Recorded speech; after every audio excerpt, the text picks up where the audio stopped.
Hello అండి. నమస్తే. This is Velangini Bobbili. ఈరోజు సండే కదా! పిల్లలు సండే స్కూల్‌కెళ్తారు. సో, వాళ్ళ కోసమని ఈరోజు ఉప్మా చేశాను బ్రేక్‌ఫాస్ట్‌లోకి. పిల్లల్ని స్నానం చేపిచ్చి, వాళ్ళని కూడా ఇంక సండే స్కూల్‌కి పంపించేసాము ముందే. ఆల్మోస్ట్ ఒక సంవత్సరం తర్వాత మా ఇంట్లో ఉప్మా చేశాను. ఎప్పుడు దోస ప్యాటర్నే ఎక్కువ చేస్తాను. ఎందుకంటే మా వాళ్ళు కూడా అదే తింటారు ఎక్కువ. నేను ఈ ఉప్మాలో శనగగుళ్ళు పొడి ఉంటుంది కదా! కారప్పొడి అది వేసుకొని తింటున్నాను. ప్రతి నెల బియ్యం తీసుకొచ్చినప్పుడు ఇలా చందా బియ్యం అంటారు కదా! కానుక అలా తీసి ఇవ్వటం నాకు అలవాటనమాట. ఇంక రెడీ అయిపోయి చర్చికైతే వచ్చేసాను.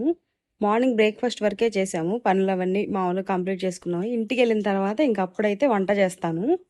చికెన్ తీసుకొచ్చున్నారు. ఇంకెళ్ళిన తర్వాత చేయాలి. సండే మనకి వర్షిప్‌తోనే స్టార్ట్ అవుతుంది కాబట్టి, వారం మొత్తం మనం ఎన్ని బిజీ పనిలో ఉన్నా గానీ, ఆదివారం మాత్రం తొందరగా వెళ్ళిపోయి మందిరంలో కూర్చుంటే ఆ ప్రశాంతతే వేరు. నాకెందుకో మందిరంలోనే చాలా ప్రశాంతంగా అనిపిస్తూ ఉంటది. గుడ్డిది మా అక్క వాళ్ళ కూతురు బండి డిక్కిలో పట్టింది కూర్చుందని చెప్పేసి మా పిల్లలు బాగా నవ్వుకుంటున్నారు. ఇంటికొచ్చి వంట చేసేసరికి 3 అయింది. ఇప్పుడే తిన్నాము జస్ట్